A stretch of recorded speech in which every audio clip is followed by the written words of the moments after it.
you've just started to doubt whether your career is for you, or you've had a resignation letter sitting in your drawer for months, you may be asking yourself the question, why haven't I made my move? This is often a difficult thing to confront because it brings up feelings of being powerless or fearful, which no one likes to face. Quitting your job or starting a business is a big move.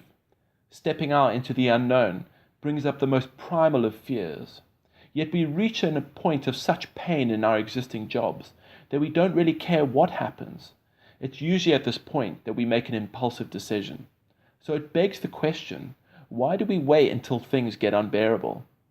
The first thing that we are going to explore is distraction. This is not about appreciating the legitimate interruptions, like unexpected work projects, doing the household shopping, or picking up the kids from school.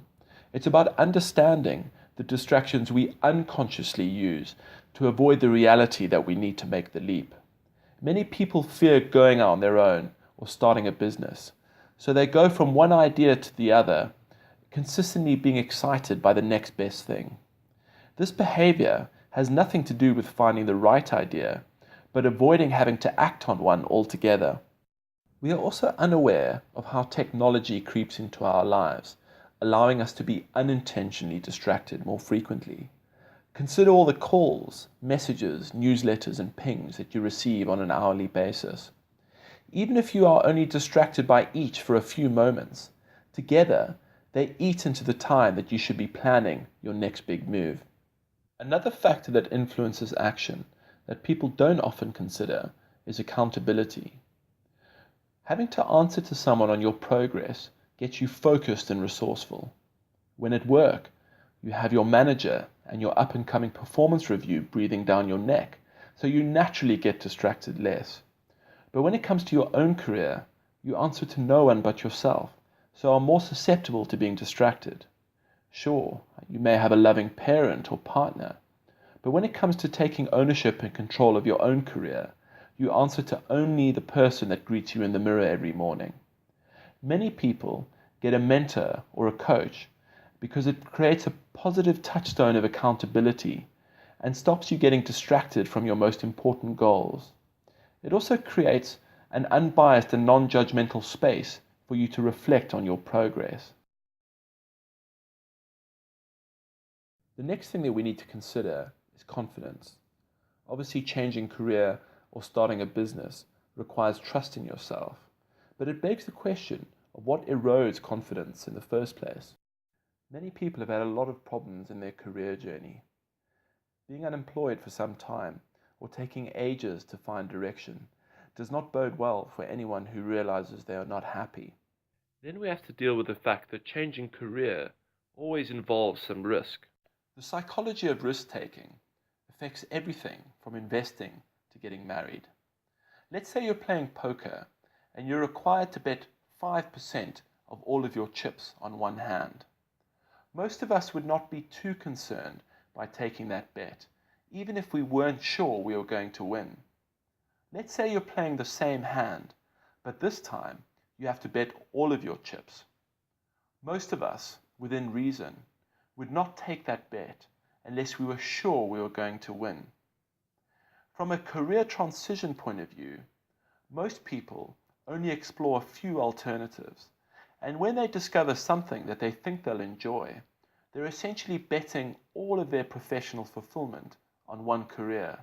And that's not an easy thing to do when you have what we call imperfect information. Let's consider the same game of poker.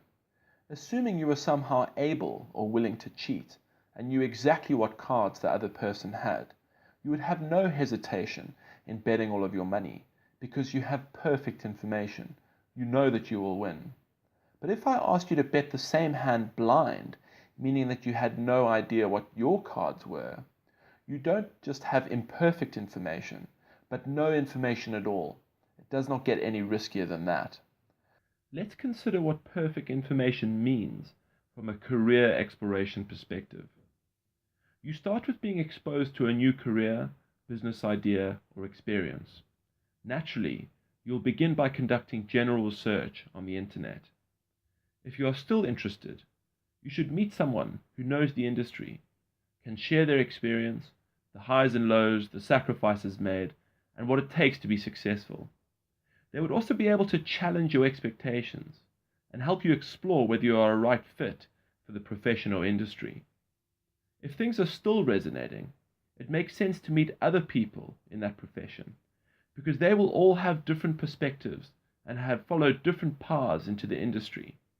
You may go to an association meeting or a networking breakfast and gain a whole range of views that will help you find your place within the profession or clarify that it's not for you. The next logical step would be to go to an industry expo or a conference so that you can learn about all the key stakeholders that influence an industry and what trends, regulations, or technology may disrupt it in the short term. If you like what you hear, it would be wise to go and get some experience by first observing the fundamental nature of the profession you are pursuing. Whether you are following a farmer on the 4 a.m. milk rounds, watching the markets open on a trading floor, or sitting in a production studio, it is absolutely critical to observe. Yet you would be surprised how many people commit to studying for a career or changing jobs without doing this.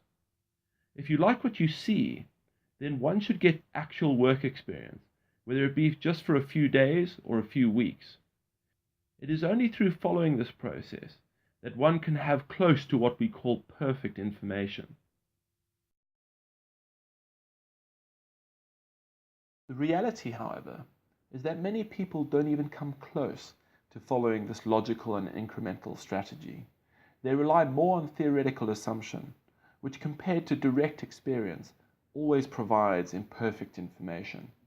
What's more, if they do follow this strategy, they tend to do it with just one alternative career, which means they are still betting all of their chips on one hand, which is a big risk. It is this lack of direct experience and exploring a limited number of careers that always erodes people's confidence and inhibits their ability to make a change. Finally, we come to the reality that perhaps you just don't have enough time to effectively explore several career or startup ideas in a conscious way. Holding down a full-time job, looking after kids, trying to keep fit and healthy, while hopefully being able to enjoy just a bit of time to yourself, can mean that there are just not enough hours in a day. This lack of time can actually make you feel even more helpless and potentially more likely to make an impulsive decision. It is at this juncture that we need to explore what you realistically can achieve in the time you have available and what can be done to improve the situation.